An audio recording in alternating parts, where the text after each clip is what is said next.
Assalamualaikum warahmatullahi wabarakatuh. Selamat pagi, salam sejahtera untuk kita semua. Jumpa lagi Bapak Ibu dalam acara kelas pajak. Dalam hal ini kita menggunakan tema SPT tahunan badan praktek via simulator Cortex. Baik Bapak Ibu, perlu saya sampaikan di sini bahwasanya Bapak Ibu dapat mengakses SPT simulasi.pajak.co.id. Untuk ID pengguna, Bapak Ibu bisa menggunakan ID NIK masing-masing dengan catatan usia di atas minimal 18 tahun ke atas. Kemudian kata sandinya bisa di short, di situ ada pajak tumbuh Indonesia tangguh, tinggal di copy saja. Baik, kita mulai Bapak Ibu, kita masukkan NIK-nya. Kita masukkan nick-nya terlebih dahulu. Silahkan masukkan nick masing-masing Bapak Ibu. Kemudian masukkan kata sandi, kita bisa short simbol tanda tanya. Kemudian kita bisa dapat copy dari sini juga bisa. Untuk passwordnya sama semua, kita copy. Kemudian kita masukkan kata sandinya, Ctrl V, kemudian login. Oke, di sini ada keterangan tentang informasi awal. Simulator Cortex telah tersedia untuk pelajaran pengisian SPT tahunan badan dan orang pribadi. Bagi wajib pajak badan, sebelum masuk ke langkah selanjutnya, lakukan proses impersonating pada drop-down list akun Anda. Bagian kanan atas tab simulator. Bagian kanan, klik kawan pajak dapat mengklik kotak di bawah ini untuk memilih peran role yang akan digunakan. Baik Bapak, kita klik OK. Nah, ini yang dimaksud impersonating di sini. Di sini ada akun utama, akun Bapak Ibu sendiri. Di sini ada nick-nya. Kemudian seolah kita punya badan ya Bapak Ibu. Jadi Bapak Ibu bisa impersonate ke badannya di sini. Kemudian kita klik OK saja keterangannya. Kemudian kita klik badan. Nah, di sini simulator Cortex tersedia untuk pembelajaran pengisian SPT tahunan PPh badan dan orang pribadi. Bagi wajib pajak badan, sebelum masuk ke langkah selanjutnya, lakukan proses impersonating. Tadi sudah ya Bapak Ibu, sudah melakukan impersonating. Sudah, ini juga namanya pastikan kita refresh dulu. Sudah, ini sudah, yang warnanya biru sudah tertulis badan. Kemudian kita SPT, kemudian klik SPT-nya untuk simulasi. Untuk wajib pajak badan, konsep SPT tahunan PPh akan terbentuk secara otomatis dan dapat diakses melalui menu konsep SPT. Untuk wajib pajak orang pribadi, klik buat konsep SPT. Berarti kita klik selanjutnya. Nah, ini gambar icon pensil bisa diklik. Nah, badan tanpa harus mengklik buat konsep, nanti akan muncul sendiri pada dashboard. Kita bisa klik tanda pensilnya. Nah, ini muncul simulasi SPT tahunan badan ya. Nah, ini keterangannya Bapak Ibu bisa baca sendiri, simulasinya seperti ini. Ketik OK. Perubahan SPT tahunan badan di Cortex dari Indux, kemudian yang otomatis muncul ada lampiran 2. Kemudian di sini terdapat 12 jenis laporan keuangan, kemudian ada koreksi fiskal per kelompok aset dan populated yang masih editable. Nanti Bapak Ibu bisa baca sendiri masing-masing seperti ini. Tapi intinya ini adalah keterangan-keterangan yang Bapak Ibu dapat lakukan simulasi berulang-ulang menggunakan situs spt-simulasi.pajak.co.id. Baik, saya klik dulu. Kita loading, kemudian kita klik OK lagi. Ini keterangannya di sini juga ada channel YouTube Ditjen Pajak RI berupa tutorial yang berasal dari Ditjen Pajak RI seperti itu. Kita klik OK. Kemudian klik OK lagi. Kemudian keterangannya, simulatornya semacam ini. Apabila kita mengikuti simulator yang ada di SPT tahunan PPh badan, misal. Keterangannya di sini adalah untuk PPh badan ada simulator menggunakan perusahaan dagang, kemudian peredaran brutonya tidak melebihi 50 miliar dalam waktu 1 tahun. Dalam hal ini menggunakan tarif fasilitas sebagaimana pasal 31E ayat 1 Undang-Undang PPh. Kemudian simulasi ini tidak memiliki peredaran bruto tertentu yang dikenakan pajak penghasilan final, kemudian tidak memperoleh fasilitas perpajakan, tidak terdapat kerugian fiskal, tidak terdapat hubungan istimewa, dan tidak terdapat special case lainnya. Kita klik OK. Mulai simulasi. Baik, ini adalah penampakan simulasinya Bapak Ibu untuk yang PPh badan seperti ini. Kita bisa klik di sini. Metodenya berbasis secara default atau otomatis akan berbasis akrual Bapak Ibu. Private SPT untuk menarik data. Kita ambil contoh 5 bukti potong, pilih. Kemudian di situ ada identitas wajib pajak, juga itu otomatis dari profil konteks Bapak Ibu, badannya Bapak Ibu semacam itu. Termasuk juga di situ ada nomor telepon dan alamat email, nanti itu juga otomatis sesuai dengan profil yang ada di perusahaan atau badannya Bapak Ibu. Semacam. Jadi kalau mau mengganti profilnya tidak bisa di sini. Harus di profilnya di perubahan data ya, nanti semacam seperti itu. Jadi dia default daripada profil. Kemudian B, bagian informasi laporan keuangan. Kita dimulai dari nomor 1. Nomor 1 di sini otomatis karena hanya untuk perusahaan dagang kita pilih perdagangan. Jadi sebelumnya kita sudah bahas ada 12 ya, 12 jenis laporan atau sektor usaha laporan keuangan semacam itu. Kemudian yang nomor 2, apakah laporan keuangan diaudit oleh akuntan publik? Untuk yang kalau iya, boleh Bapak Ibu klik iya, tapi kalau misalkan untuk saat ini tidak. Untuk saat ini prakteknya kita tidak dulu, seolah-olah kita tidak ada audit dari laporan keuangan audit oleh akuntan publik. Kemudian C ini menurut saya itu adalah kunci daripada pengisian SPT tahunan badan. Karena apa? Karena ini yang menentukan jenisnya adalah sektor UMKM ataupun non-UMKM. Kalau UMKM kan nanti tarifnya adalah PPh final ya Bapak Ibu. PPh final dikalikan 0,5% dari omset peredaran bruto. Yang ada di sini yang kita praktekkan atau yang simulator di sini adalah bentuknya perdagangan dengan tarif 31E atau non-UMKM. Jadi pada saat kita 1A, pertanyaannya, apakah wajib pajak menerima atau memperoleh penghasilan dari usaha dengan peredaran bruto tertentu yang dikenakan PPh yang bersifat final? Jawabannya adalah tidak. Kita menggunakan, seolah kita sudah tidak menggunakan tarif UMKM lagi. Kemudian pertanyaan nomor 2, apakah wajib pajak menerima atau memperoleh penghasilan yang dikenakan PPh yang bersifat final? Kalau ada silakan.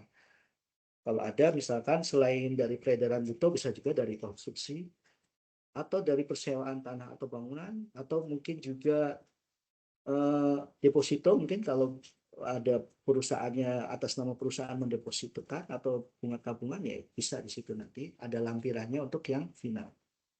Untuk yang saat ini kita tidak dulu, untuk yang simulasi kali ini kita tidak. Kemudian nomor 3, apakah wajib pajak menerima atau memperoleh penghasilan yang tidak termasuk objek pajak? Untuk simulasi kali ini kita tidak, tapi kalau contohnya yang tidak termasuk objek pajak ya antara lain dividen yang diterima oleh perusahaan atau badan itu kan sekarang sudah tidak termasuk objek pajak ya. Kemudian apalagi yang tidak sumbangan, bantuan, nah itu juga termasuk bukan objek pajak ya, semacam seperti itu. Kemudian lanjut ke bagian D, penghitungan PPh, mulai dari nomor 4. Nomor 4 itu adalah otomatis penghitungan dari atasnya. Kemudian nomor 5.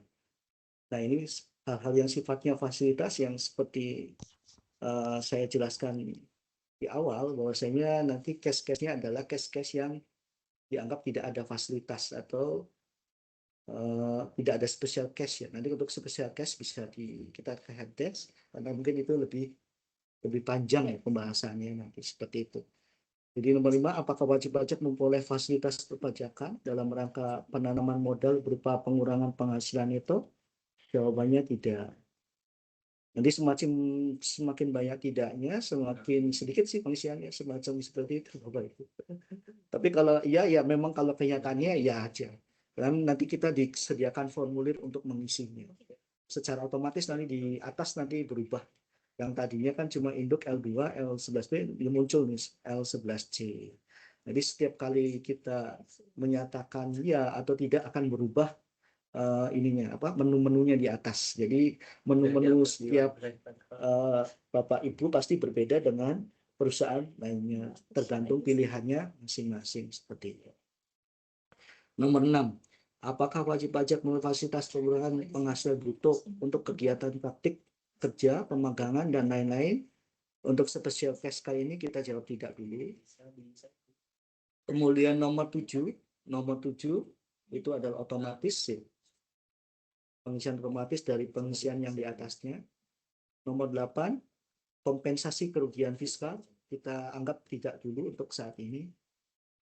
Nomor 9 juga otomatis dari penghitungan yang di atasnya. Nomor 10, apakah wajib pajak fasilitas juga special case penghasilan bruto? Ini juga kita anggap tidak dulu untuk simulasi kali ini. Kemudian untuk tarif pajak. Nah, tarif pajak seperti dijelaskan sebelumnya menggunakan tarif fasilitas pasal 31E. 31E dengan omset masih di bawah 50 miliar ya. Tapi bukan termasuk golongan tarif UMKM bukan. Kemudian PP terhutang nanti isiannya default by system sesuai dengan tarif fasilitas yang kita klik ya. Sampai dengan saat ini Bapak Ibu bisa mengikuti. Kalau yang belum bisa tinggal ngomong atau acungkan tangan atau ada pertanyaan. Silakan dipahami dulu.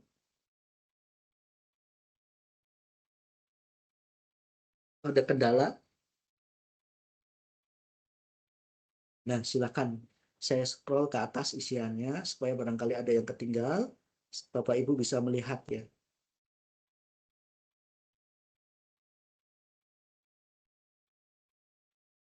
Nanti ada ya silakan kalau ada pertanyaan bisa chat, nanti ada yang dari Mbak Pinky yang menjawab. Sini sudah. Kita ke bagian E ya Bapak Ibu. Pengurangan PPh terutang. Nomor 13, apakah terdapat kredit pajak yang dibayarkan di luar negeri? Oh, kita tidak ada nih. Dan atau dipotong pungut oleh pihak lain. Nah, kalau untuk yang dipotong dipungut pihak lain di dalam negeri kita ada. Seolah-olah kita ada lah. Kita ada di simulasi di Excel-nya kita bertransaksi dengan rekanan IP, instansi pemerintah ya. Nah, kita melakukan pengadaan barang senilai 5 juta dan kita dipotong PPh tarif pasal 22. Kita iya aja dulu. Ya. Kemudian angsuran PPh pasal 25 itu otomatis nomor 14. Nomor 14 adalah otomatis apabila Bapak Ibu mengangsur pasal 25 tiap bulannya, dia akan muncul secara terpopulated di sini. Akumulasi di nomor 14. Kemudian nomor 15. STP PPh pasal 25. Hanya pokok saja. Nanti kalau Ibu ada STP, bisa dijadikan kredit pajak di sini. STP pasal 25 ya, bukan STP PPh pasal yang lain. Seperti itu. PPh pasal 25. Jadi kalau misalkan bisa ditulis di sini editable sifatnya. Kemudian nomor 16. Apakah wajib pajak memperoleh fasilitas pengurangan PPh badan? Kita jawabnya tidak. Ini special case. Ya. Sampai dengan nomor 16 Bapak Ibu sudah bisa mengikuti. Ya, jelas ya Bapak Ibu. Kita lanjut ke F. F 17A, PPh yang kurang atau lebih bayar. Itu nanti sifatnya otomatis ya pengisiannya dari pengisian yang di atasnya. Kemudian 17B. Apakah terdapat surat keputusan persetujuan pengangsuran atau penundaan pembayaran pajak? Nah, di sini kita anggap special case juga, anggap kita tidak ada ya. Kalau ada SK pengangsuran atau penundaan ya mangga, silakan isi. Kemudian 17C, PPh yang masih harus bayar atau lebih bayar.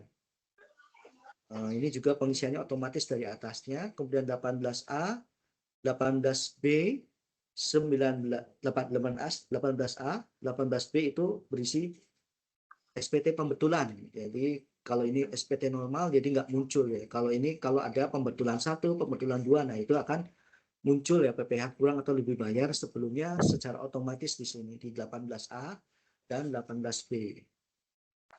Kemudian 19A juga pengisiannya adalah otomatis ya Bapak Ibu. Apabila pengisian atau keadaan laporan SPT kita dalam kondisi lebih bayar. Nanti kita bisa klik tombol di antara dua ini, baik melalui pemeriksaan atau pengembalian pendahuluan. Cuman karena ini sifatnya belum ada pengisian lebih bayar atau kurang bayar, jadi dia nggak muncul. Jadi kalau kurang bayar dia tidak muncul di sini. Kemudian rekening, nomor rekening, pastikan ya Bapak Ibu, nomor rekening yang terdaftar di profil Bapak Ibu adalah sudah valid. Sudah valid sesuai nomor rekeningnya sudah benar, dan juga nama rekeningnya sesuai dengan nama yang tertera dalam tabungan atau rekening koran perusahaan Bapak Ibu. Nama terdaftarnya harus sesuai. Nanti kalau ada pengembalian pendahuluan, nama rekeningnya tidak sesuai dengan apa yang ada di profil Kotex, pihak KPPN tidak mau mencairkan seperti itu, harus dirubah dulu sesuai dengan data yang ada di profil. Ada yang di bank ya, profil Kotex sama dengan nama di bank harus sama. Sampai di sini Bapak Ibu sudah dapat mengikuti ya.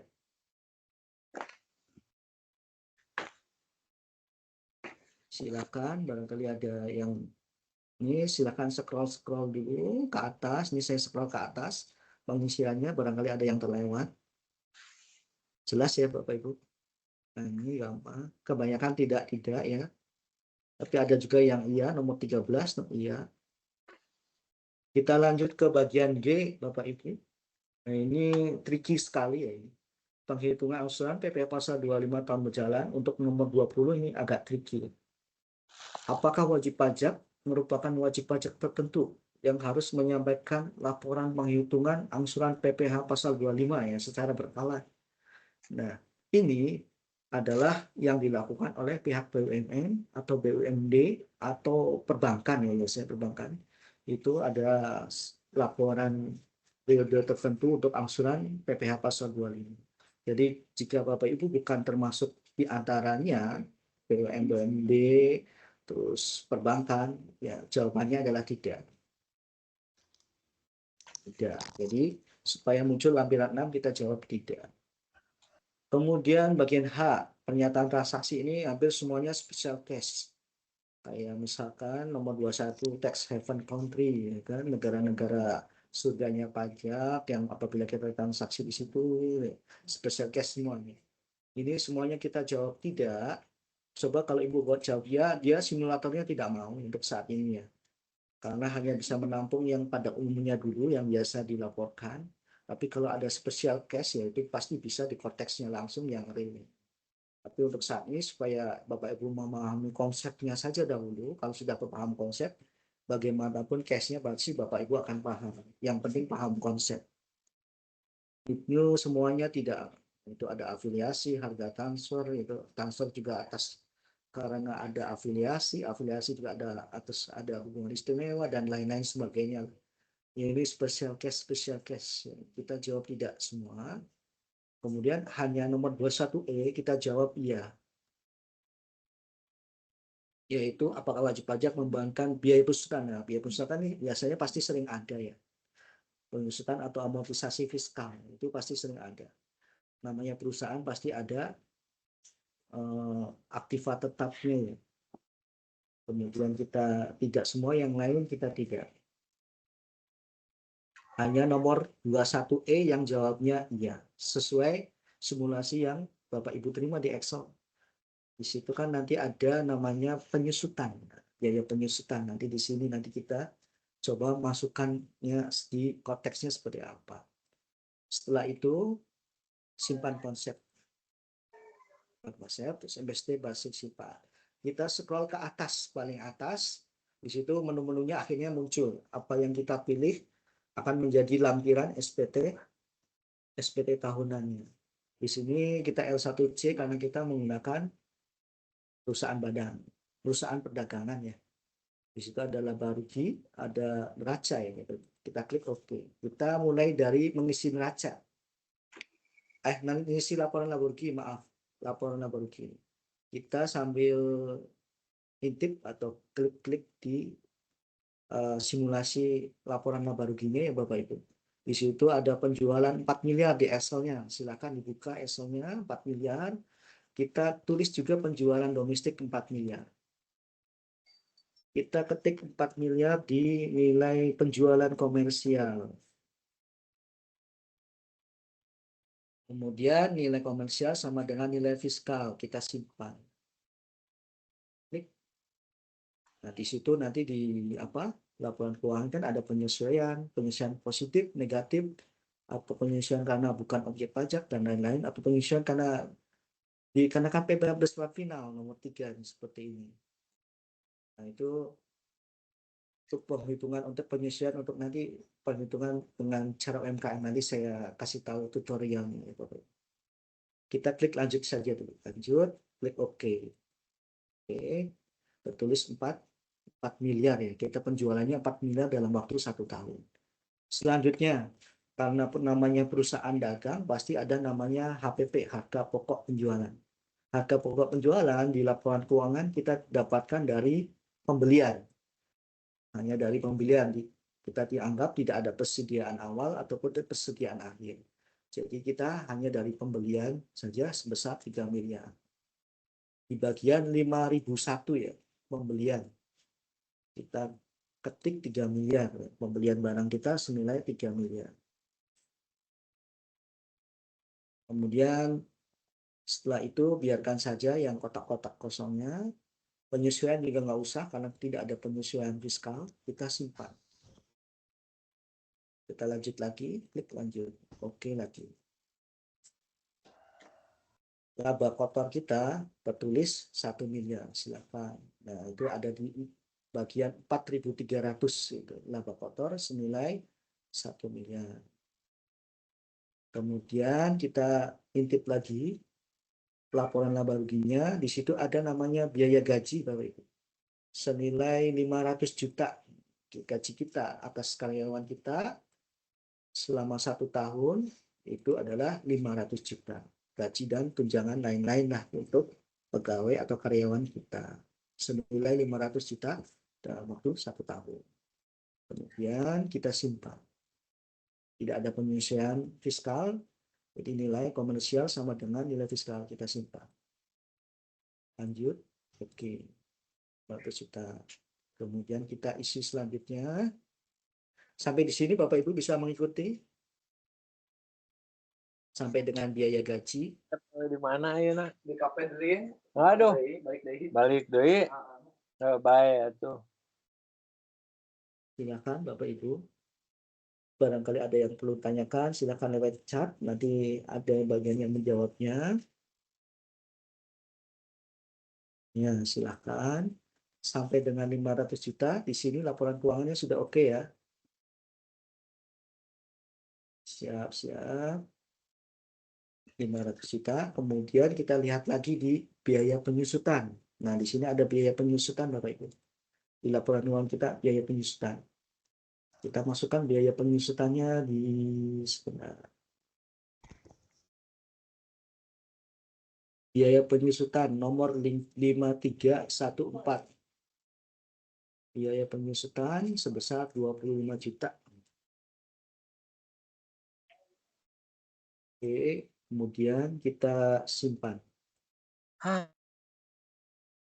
Oke,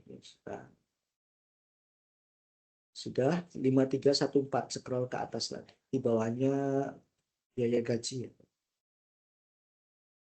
Kemudian di situ adalah biaya bunga, 25 juta lagi, biaya bunga 25 juta. Kita klik 5316, 25 juta. Tidak ada penyesuaian, kita simpan. Oke, simpan. Nah, jadi laba rugi usaha net ya, net income-nya tertulis 450 juta. Kalau sudah di konteks 450 juta berarti sudah sama dengan yang ada di simulasi laporan keuangan, yaitu sama 450 juta. Di sini juga 450 juta, yaitu ada di menu 4.500, 450 juta. Sampai di sini Bapak Ibu bisa mengikuti atau ada pertanyaan? Silakan sebelum lanjut ke bagian neraca ya Bapak Ibu.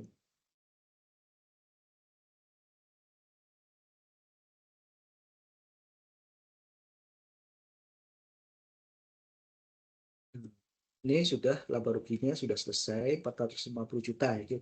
Kita ngisi laporan keuangannya seperti itu. Kemudian di bawahnya bagian B ada neraca ya, atau laporan posisi keuangan. Neraca pengisiannya lebih gampang. Di sini ada kas dan setara kas 500 juta dan kita lihat di sini di simulasi sudah balance ya 675 juta untuk aset dan untuk liabilitiesnya itu 675 juta. Jadi sama-sama 675 juta neracanya, neraca balance, harus balance antara kiri dan kanan. Kita kas tulis 500 juta Bapak Ibu.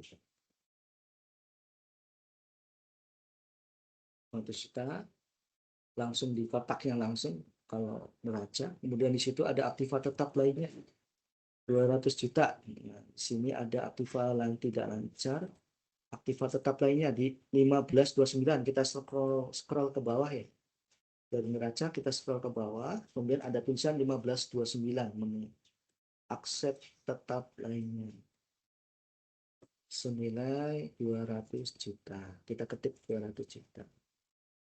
Silakan. Kita santai dulu, scroll. Di situ ada kas dan setara kas, kemudian di situ ada aktiva tetap lainnya, totalnya 200 juta. Kemudian kita lihat di bagian aset dulu ya.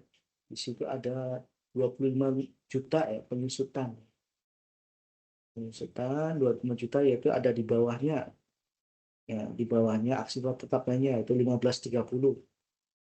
25 juta. Anggap kita punya kendaraan angkut penyusutan dalam 1 tahunnya karena usia kategorinya kategori 2 ya, kendaraan atau mobil itu jadi apa penyusutannya untuk jangka waktu 8 tahun semacam itu.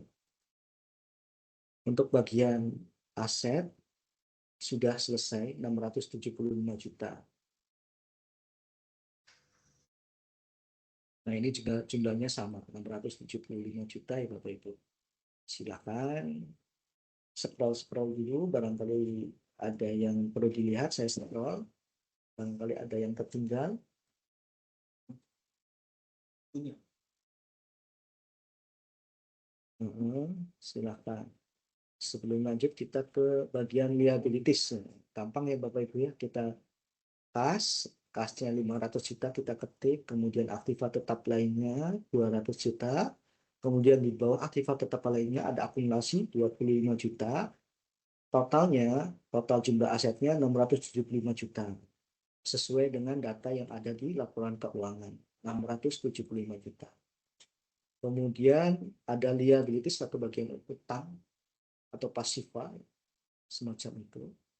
Di sini ada menu utang bank jangka panjang senilai 200 juta. Itu ada di bagian tengahnya ya. Liabilitas jangka panjang di nomor 2301 utang bank jangka panjang. Nilainya 200 juta.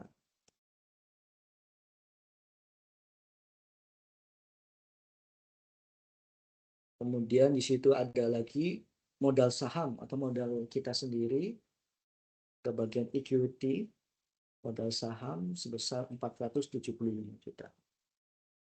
Jadi aset kita terdiri dari utang dan modal. Jadi aset adalah utang ditambah modal, semacam seperti itu.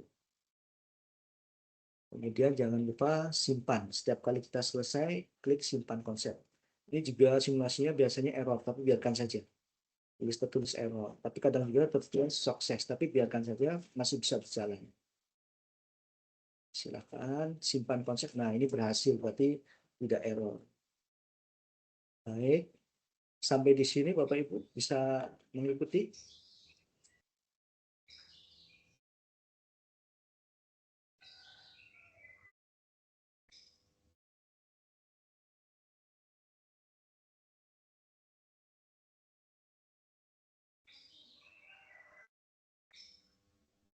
Sudah bisa ya Bapak Ibu.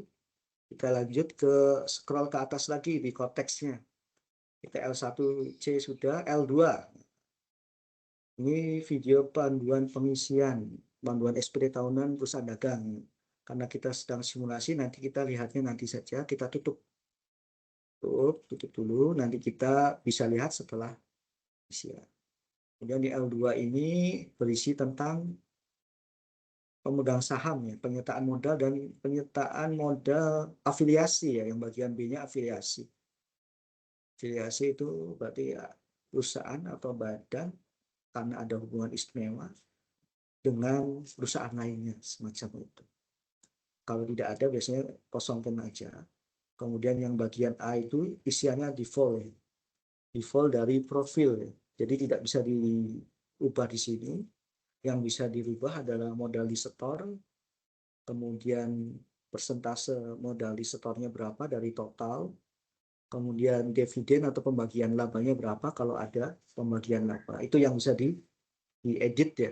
Untuk yang nama-nama alamat pemegang saham tidak bisa diedit di sini Bapak Ibu. Dia sifatnya otomatis. Jadi kita harus masuk ke menu My Portal. Di situ ada pilihan informasi portal saya, informasi umum, kemudian edit, kemudian pihak terkait. Nah, di situ nanti yang bagian pihak terkait, pemegang saham, komisaris, direktur, dan lain-lain itu editannya di situ ya, Bapak Ibu. Kemudian simpan di bawahnya, nanti kita tarik lagi dari situ data SPT-nya, semacam itu. Jadi kita nggak usah ngisi, enaknya seperti itu. Kalau di e-form kan masih bisa ngisi manual ya, manual, edit di situ, terus ya ngisi ulang lagi gitu. Tapi kalau ini lebih simpel ya, kita nggak usah banyak terlalu isi ya, sistemnya otomatis. Kemudian kita lanjut ke L3. Setelah L2, daftar pajak penghasilan yang dipotong atau dipungut oleh pihak lain. Di sini ada dua, ya. Ada A dan B. A itu dari luar negeri apabila ada transaksi yang dipotong oleh pihak luar negeri. Tadi kita pilihannya tidak yang saat ini. Kemudian yang kedua, B, dipotong atau dipungut oleh pihak lain yang di dalam negeri. Tadi diisinya kita default mungkin saya double klik jadi 10 ya, tadi 55. Nah, tapi di sini kita bisa jelaskan bahwasannya di sini bagian B ini sifatnya nanti kalau Bapak Ibu sesuai kenyataannya nanti sifatnya populated. Semacam kalau Bapak Ibu sudah jadi PKP itu kayak pajak masukan. Nanti daftarnya ada sendiri apabila lawan transaksi membuat bukti potong lewat Cortex. Jadi kalau Bapak Ibu ada transaksi dengan instansi pemerintah atau tekanan lain, baik swasta atau BUMN, Bapak Ibu pastikan apabila dipotong PPh pasal 22, pasal 23, pasal 4 ayat 2 atau pasal 15, pastikan bahwasanya Bapak Ibu minta bukti potong yang ada barcode-nya yang dari Cortex. Nah, supaya apa? Supaya bisa muncul jadi pengurang pajak Bapak Ibu di SPT tahunan semacam itu. Tapi sifatnya masih editable dan masih bisa ditambahkan. Ini kalau misalkan kita, oh ini saya merasa transaksi saya tidak ada nih transaksi seperti ini, tidak sesuai ya, kita bisa hapus. Anggap kita bisa menghapus nih Bapak Ibu. Jadi nanti ke depan kita bisa menghapus, bisa menambahkan, dan sifatnya populated. Karena di simulasi cuma ada satu ya, kalau nggak salah satu di sini transaksi dengan anggap dengan dinas sosial, atau kita hapus ya. Hapus, kita tinggal satu, kita edit aja pasal 22, kebetulan sama-sama pasal 22. Kita edit nilainya karena di simulasi adalah 5 juta, ya, kita edit 5 juta. Jadi Bapak Ibu bukti potong bisa kita editable sifatnya, bisa dipotong 5 juta, kemudian dikenakan PPh pasal 22 1,5%, jadi kita 75.000 ya. Nah, sampai di sini silahkan dilihat dulu Bapak Ibu. Yang lain-lain sih nggak masalah, nggak usah edit. edit DPP-nya saja yang diedit sama pajak penghasilannya. Kemudian kita simpan. Sudah, anggap kita dipotongnya rekanannya hanya satu senilai 5 juta. Yang enaknya di sini sekali lagi adalah sifatnya populated dengan catatan pihak lawan transaksi melaporkannya dalam Vortex ya. Kita dapat bukti potongnya setelah secara yang ada barcode-nya lah semacam itu. Secara online juga akan muncul di SPT tahunan kita. Kemudian jangan lupa simpan konsep, selalu simpan konsep. Ya, SPT berhasil. Kemudian L1C sudah, L2 sudah, L3 sudah, kita ke L6. Angsuran. Nah, untuk angsuran, kita lihat dulu angsuran. Angsuran, yang namanya angsuran, kita harus tahu dulu PPh yang terutang. Kebetulan Bapak Ibu di sini nomor 4, PPh yang terutangnya adalah 0. Jadi kita belum bisa memastikan angsuran PPh pasal 25-nya masih 0. Nah, untuk supaya dapat muncul angsurannya berapa untuk tahun depan, tahun 2027-nya, atau 2026 maksud saya, 2026 tahun berjalannya, nanti pas 2026 nanti pelaporan. Ini kan masih 0, jadi nomor 7-nya angsuran pasal 25-nya itu masih 0 juga. Untuk L6 kita skip dulu. Untuk mengetahui angsuran kita harus tahu dulu berapa sih pajak penghasilan terutang perusahaan kitanya. Kita masuk ke L8. L8. Kita pastikan dulu L8-nya di perhitungan fasilitas pengurangan tarif PPh. Nah, ini pengisiannya lagi kita muncul, tapi kita tutup aja. Tutup. Bagi wajib pajak badan dalam negeri berdasarkan pasal 31E Undang-Undang PPh. Nah, ini pasal 31E Undang-Undang PPh kita pastikan dulu. Walaupun ini otomatis, tapi kita juga harus tetap memastikan. Jumlah peredaran brutonya 4 miliar ya, sudah sesuai. Kemudian pajak penghasilannya 450 juta juga sudah sesuai. Bruto yang tidak memperoleh fasilitas ya 0. Kemudian PPh peredaran bruto yang memperoleh fasilitas. Ya, yang dimaksud dengan 3 PPh A, 3A, PPh yang terutang dari penghasilan kena pajak bagian peredaran bruto yang memperoleh fasilitas pasal 31E sebesar 49.500.000. Artinya apa? Artinya bahwasanya apabila peredaran bruto kita dari keuntungan kita atau peredaran bruto kita masih di bawah 4,8 miliar dalam waktu 1 tahun, kita full masih memperoleh fasilitas tarif di pasal 31E secara otomatis karena kita omsetnya kita lihat di bawah 4,8 miliar seperti itu. Bagaimana kalau lebih gitu, misalkan 10 miliar, nanti ada bagian yang memperoleh fasilitas berapa secara otomatis di sini, dan ada juga bagian yang tidak memperoleh fasilitas, artinya ada 2 nanti tarifnya nanti diakumulasikan di bagian 3A ditambah 3B-nya di sini. Cuman karena kita di sini ada di bawah 4,8, jadi semuanya memperoleh fasilitas semacam seperti itu. Kemudian PPh terutang 49 juta kita simpan konsep. Baik. Setelah itu penyusutan, penyusutan atau boleh kita ke langsung L6 dulu, kita cek sudah muncul belum.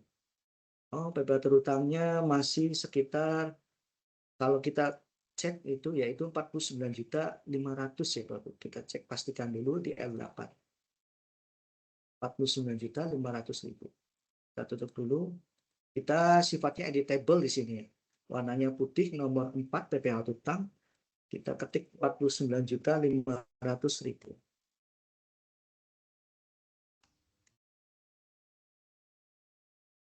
Jadi angsurannya PPh pasal 25 kita ketemu sekitar Rp4.118.750 pas omset yang peredaran 4 miliar seperti itu Bapak Ibu. Nah, ini kita sudah mengetahui angsuran tahun berjalan seperti itu setelah kita mengetahui PPh terutangnya di lampiran 8 di pasal 31E-nya. L6 kita simpan dulu, L6 simpan konsep. Kemudian L8 kita juga udah pastikan lagi bisa berkali-kali simpan konsep. Kemudian kita ke L9. L9. Kita tadi di laporan keuangan ada yang namanya penyusutan. Bila ada yang namanya penyusutan, kita diwajibkan untuk melaporkan daftar penyusutan kita. Jadi kalau kita di perusahaan kita ada yang namanya biaya penyusutan atau beban penyusutan, maka kita diwajibkan untuk mendaftarkan atau memberi daftar apa sih penyusutan kita. Kebetulan penyusutan kita anggap adalah kendaraan angkutan yang baru kita beli di awal tahun senilai 200 juta ya Bapak Ibu. 200 juta kita masuk ke kelompok 2 Bapak Ibu. Kelompok 2, maaf. Di sini ada kelompok 1 itu tahunnya penyusutan 4 tahun, biasanya itu terdiri dari komputer dan lain-lain. Itu biasanya aktivitas tetap yang masuk kelompok 1. Kelompok 2 ya, ini ada kelompok itu usianya 8 tahun penyusutannya. Kelompok 3 ya 12 tahun, dan kelompok 4 16 tahun. Karena kita masuk ke kendaraan, dimasukkan dalam kelompok 2, kita isinya di sini. Harta berwujud masuk ke kelompok 2, kita tambah. Hartanya apa, bentuknya kita klik di sini. Kita pilihannya ada sepeda, motor, mobil penumpang, bis, dan lain-lain. Kendaraan khusus. Kita masuk ke kendaraan angkutan saja. Kita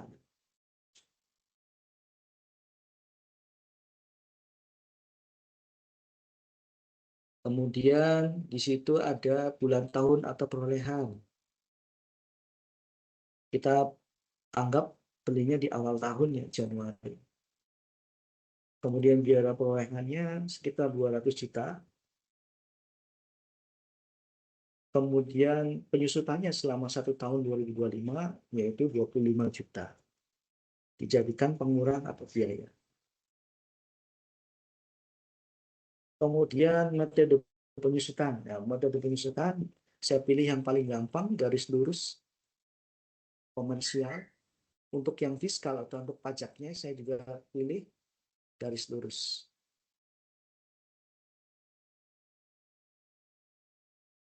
Kemudian jadi sama antara nilai komersial dengan nilai fiskal, sama-sama 25 juta. Keterangan silakan boleh diisi, sifatnya opsional. Kalau tidak juga tidak apa-apa, kita simpan. Sudah, setelah tersimpan, kita bisa simpan biasa, simpan konsep. Di sini juga ada bangunan ya Bapak Ibu. Kalau kita scroll ke bawah, ada permanen dan tidak permanen. Untuk permanen penyusutannya selama 20 tahun. Untuk tidak permanen itu selama 10 tahun. Semacam seperti itu. Kemudian itu harta tidak berwujud juga ada. Ada kelompok 1, kelompok 2, kelompok 3 juga sama, kelompok 4, dan kelompok lainnya. Kemudian kita simpan konsep di sini. Kalau Bapak Ibu yang ada tulisan error merah itu tidak apa-apa. Bisa tetap lanjut jalan. Yang penting bisa, nah ini kalau ini berhasil. Barangkali ada yang sifatnya error, biarkan saja sambil berjalan saja seperti itu, nggak apa-apa. Tetap masih bisa dipakai. Kemudian L11B, nah ini juga yang tidak kalah penting untuk pelaporan ya Bapak Ibu. Muncul lagi video tautan, kita tutup saja, nanti kita jelaskan di akhir-akhir. L11B, apa sih L11B? Perhitungan biaya pinjaman yang dapat dibebankan untuk keperluan penghitungan pajak penghasilan. Jadi kalau kita bisa pahami dari kalimatnya, yaitu seberapa besar sih biaya pinjaman atau biaya bunga utang kita, utang perusahaan yang maksudnya, perusahaan yang dapat dijadikan biaya dalam laporan keuangan perusahaan. Nah itu rumusnya kalau kita menggunakan metode yang ada di nomor 1, yang kalau kita yang pengen praktis ya EBITDA, EBITDA, EBITDA ya, EBITDA ya, semacam earning before interest tax, demonetization,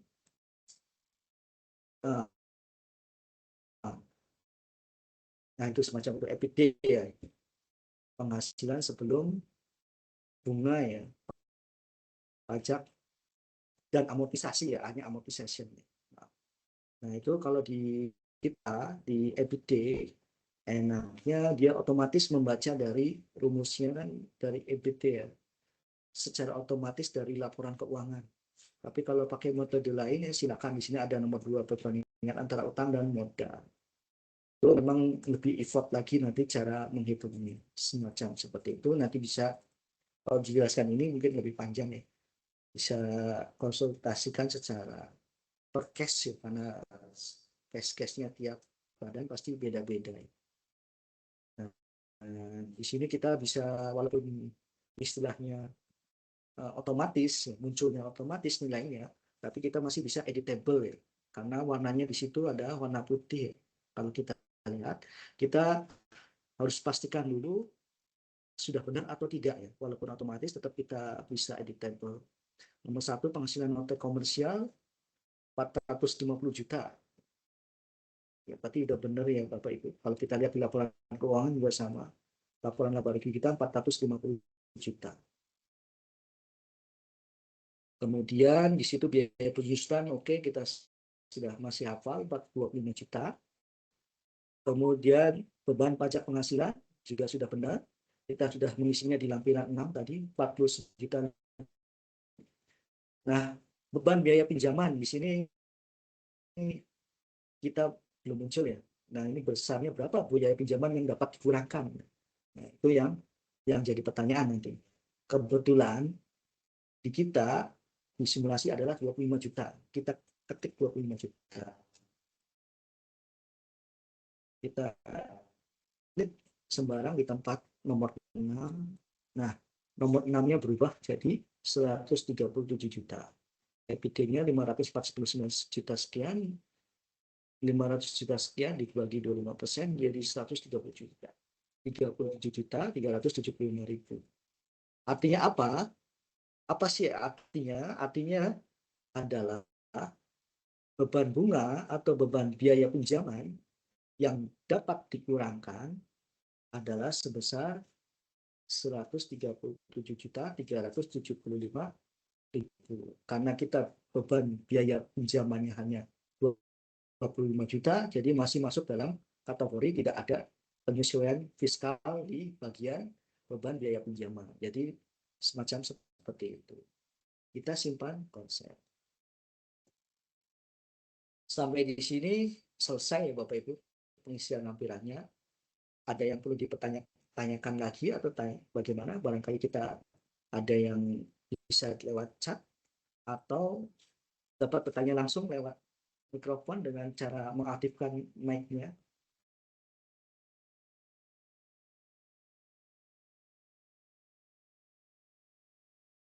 Kalau tidak ada, kita lanjut, kita lihat induknya. Nah, di induknya baru kita muncul tuh nilai-nilainya ya semacam itu.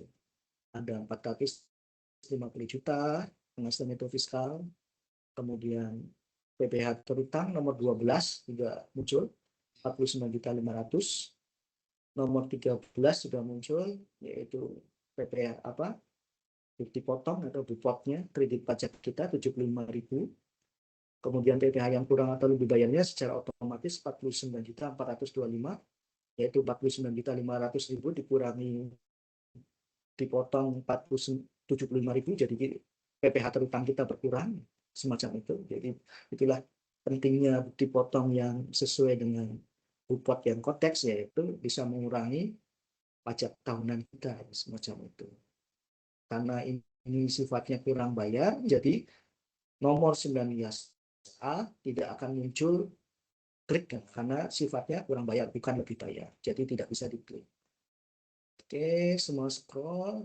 Kemudian di sini sama seperti e-form, yaitu ada itunya ya, ada lampiran yang harus diupload. Kita pura-pura saja lah.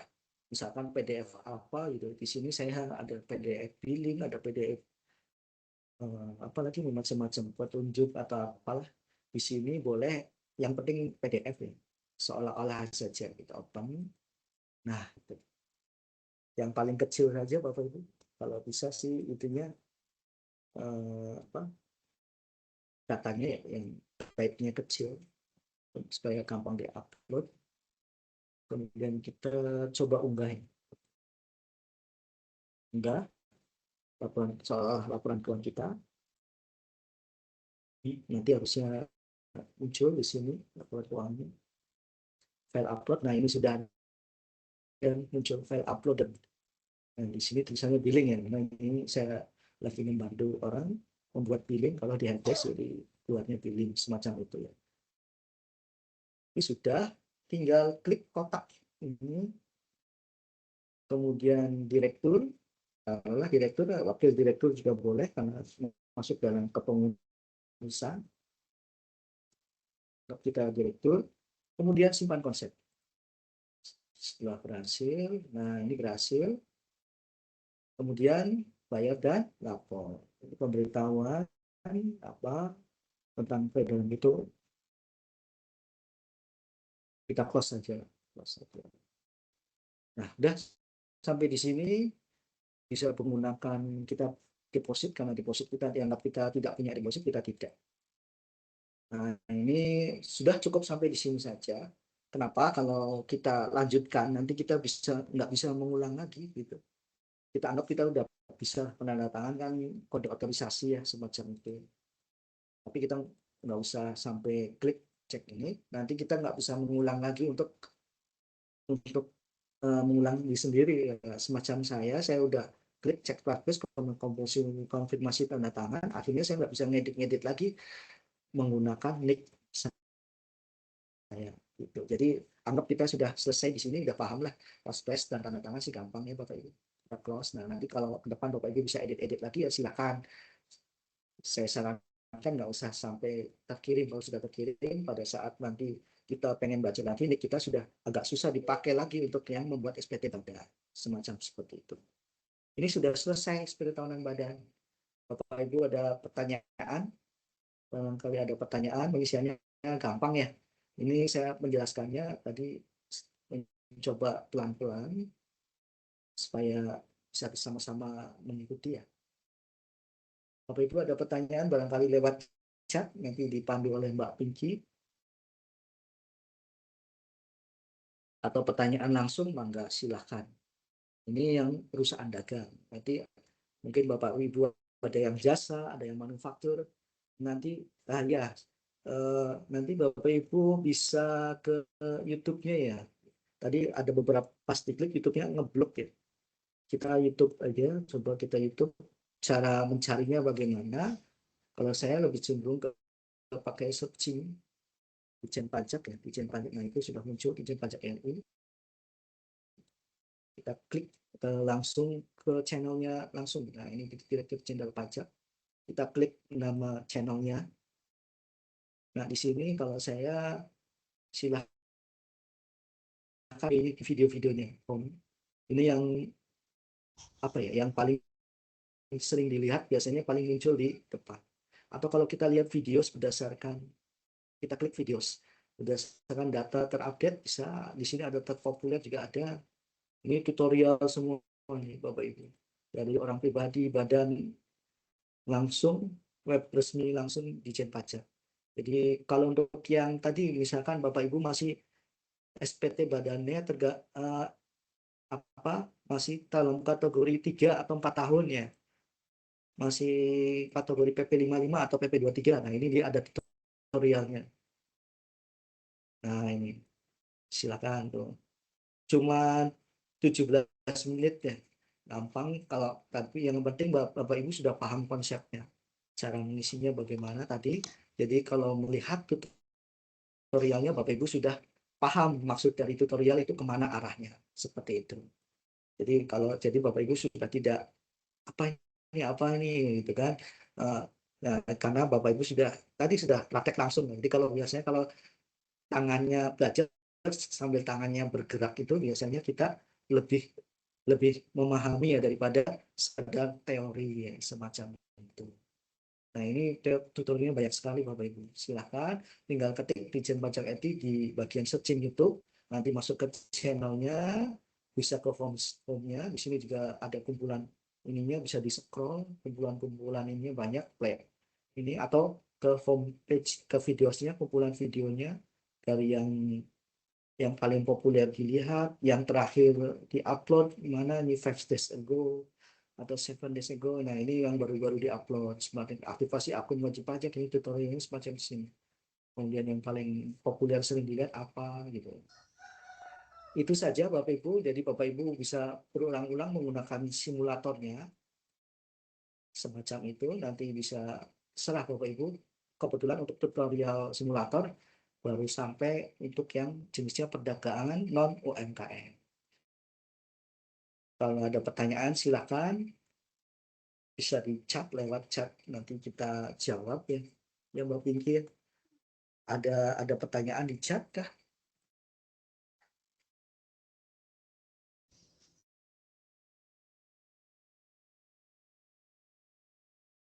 Oh, sudah?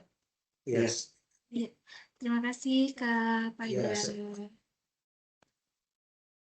Bapak Kresna.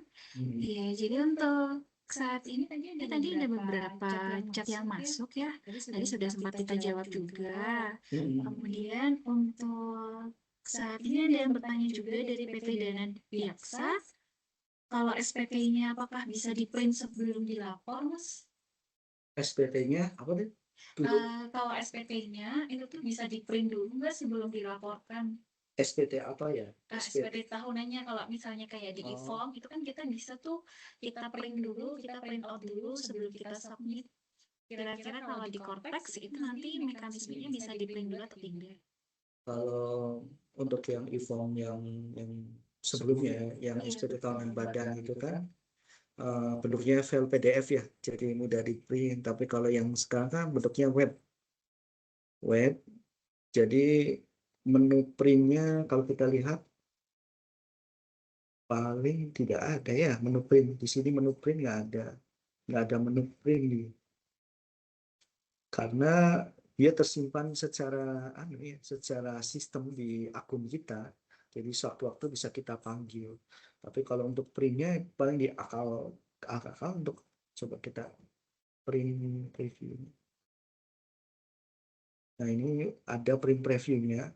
Mungkin bisa di print, tapi apakah memang benar lawan transaksi kita cuma mintanya print? Karena menurut saya yang paling valid adalah justru pada saat adalah bukti lapornya, bukan bukti draft SPT tahunan badannya ya. Jadi yang lebih valid adalah bukti pelaporannya sekaligus mungkin bukti draftnya. Ini bisa di print kok. Kita klik kanan kemudian print itu bisa keluar semacam itu. Ya, bisa menjawab kira-kira seperti itu dari mana, Mbak?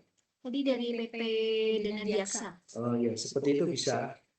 Kita klik kanan, di situ ada menu print dan kita bisa keluar ke printnya. Semacam itu ya, Bapak Ibu. Kemudian untuk pertanyaan berikutnya dari Ibu Herawati, untuk pilihan akuntansi berbasis akrual atau kasnya berarti saat ini hanya bisa berbasis akrual saja kah? Ya, untuk yang berbasis akrual atau kas itu harus ada permohonannya. Untuk spesial itu yang kas. Tapi kalau untuk yang defaultnya, kalau kita tidak memilih apa-apa lah, itu basisnya adalah akrual. Semacam itu. Bisa dipahami Bapak Ibu? Yang itu seperti itu jawabannya. Ya betul. Jadi mungkin kalau yang secara umum untuk secara defaultnya itu memang kita adalah berbasisnya akrual. Jadi ketika wajib pajak mungkin sudah mengajukan permohonan ke Direktorat Jenderal Pajak untuk berubah menjadi cash basis atau berbasis cash nanti bisa dipilih. Tapi memang dia ada validasinya seperti itu ya. Betul, ada validasinya dulu. Nanti baru bisa muncul berbasis kas. Baik, kemudian yang ingin ditanyakan lagi mungkin atau mungkin Bapak dan Ibu bisa raise hand kalau misalnya berkenan. Jadi nanti pengisiannya menurut saya itu di bagian C. Kalau kita lihat ada di bagian C-nya.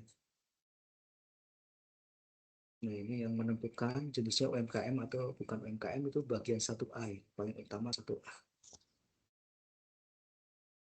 Kalau Bapak Ibu yang SPT tahunan badannya masih menggunakan sistem atau skema UMKM.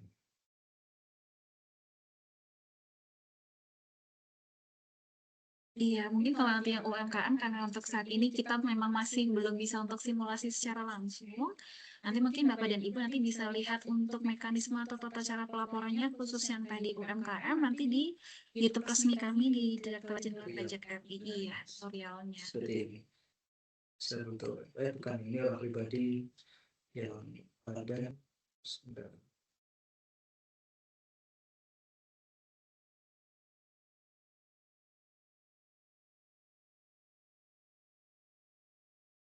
Di sini ya. Di sini kumpulan-kumpulan yang ada orang pribadi, kemudian, nah ini yang badan nih.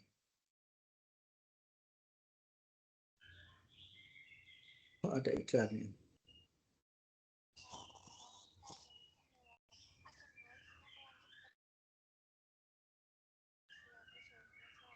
Nah, ini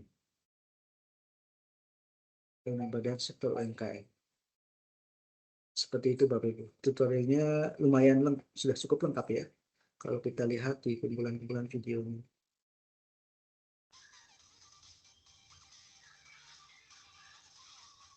Iya, Bapak dan Ibu, mungkin kira-kira ada yang ingin ditanyakan kembali seputar berkaitan dengan pelaporan SPT tahunan. Saya gampang. Betul, SPT tahunan PPH badannya Iya, Mbak seperti Pinky. itu. Bisa lah kalau belajar sekarang mah enak, sudah ada tutorial, sudah ada simulasinya, cukup pakai nick sendiri dengan password yang sudah ada di Excel-nya. Kalau untuk yang spesial case bisa kita ketemu di helpdesk ya, mungkin tahun depan ya mungkin. Diharapkan sih awal tahunnya sudah bisa jalan konteksnya yang seperti tahun badan, biar Bapak Ibu juga bisa langsung laporan dan tidak menumpuk di akhir tahun. Di akhir April ya atau akhir Maret ya, biasanya nanti menumpuk di situ, khawatirnya error. Lebih baik di awal. Ya itu saja mungkin yang bisa saya sampaikan. Kurang lebihnya mohon maaf atas segala kekurangan ya Bapak Ibu. Untuk acara kami saya serahkan kami kepada MC ya, Mbak Pinky. Enggak. Iya. Baik, kepada Mas Krisna, terima kasih untuk penjelasannya berkaitan dengan pelaporan SPT tahunan untuk PPH Badan, khususnya berkaitan dengan sektor perdagangan. Nah, untuk saat ini, kita sudah sampai di ujung acaranya ini, Bapak dan Ibu. Namun sebelumnya, di sini kami ingin menginformasikan juga bahwa dari KPP Pratama Cibenying, ini juga nanti akan mengadakan kelas untuk berkaitan dengan pelaporan SPT tahunan untuk orang pribadi, khususnya untuk karyawan, karena kan kita kebanyakan adalah karyawan ya, jadi kita nanti mengisi untuk pelaporan SPT tahunannya sudah via Cortex semua. Jadi nanti di sini akan kami kirimkan untuk link pendaftarannya. Nanti silakan jika Bapak dan Ibu ingin mengikuti, silakan. Ingin di-share ke rekan kerjanya pun dipersilahkan. Untuk linknya ini akan kami kirimkan melalui chatnya, nanti silakan bisa dilihat. Nah, Mbak Pinky bisa dilihat di Instagram juga nggak Bapak? Untuk saat ini memang belum ada. Nanti kalau misalnya sudah kita post, nanti Bapak dan Ibu juga bisa melakukan pendaftarannya melalui uh, link yang tersedia atau barcode yang tersedia di KPP Pratama Bandung Cibenying. Iya, betul. Ya, untuk saat ini mungkin Tapi bisa. nanti akan diupload ya gitu ya Mbak Iya, Pinky. Jadi untuk saat ini nanti akan di-upload. Untuk saat ini Bapak dan Ibu jika berkenan untuk mengikuti kelas SPT tahunan PPH orang pribadi, nanti silakan bisa didaftarkan.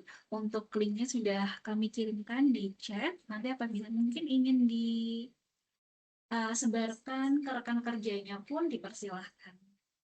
Untuk agendanya kemungkinan di tanggal 18 Desember 2025. dengan waktu dan yang jam yang sama ya Mbak Peggy? Iya, kurang lebih sama, dimulainya kita dari jam 9. Baik, kemudian kalau misalnya Bapak dan Ibu membutuhkan untuk simulasi file yang tadi ya, Mas, ya, yang kita sudah coba atau mungkin nanti ingin mencoba kembali untuk berkaitan dengan simulasinya, nanti silakan bisa dicoba untuk mengakses link berikut.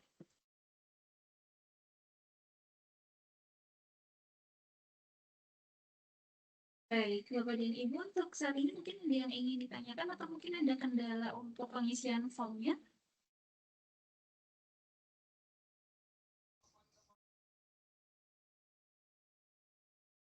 Untuk saat ini tidak ada kendala Bapak dan Ibu untuk pengisian Kayaknya Bapak Ibu sudah paham deh, karena gampang ya Bapak Ibu ya, tinggal jawab ya, tidak gitu. Kalau yang tidak ya, ya intinya titiknya ada di yang tadi ya Mbak Vicky. Iya, di bagian pertanyaan tersebut memang sedikit krusial dan mungkin cukup berbeda dari pelaporan SPT tahun ini yang pernah kita lakukan sebelum-sebelumnya. Seperti itu. Betul. Mungkin itu dulu kali ya Mas Ya, ya untuk saat ditutup. ini. Jadi untuk saat ini kami dari KPP Pratama Cibenying mengucapkan terima kasih kepada Bapak dan Ibu untuk waktunya berkenan hadir di acara SPT tahunan PPH Badan via Cortex.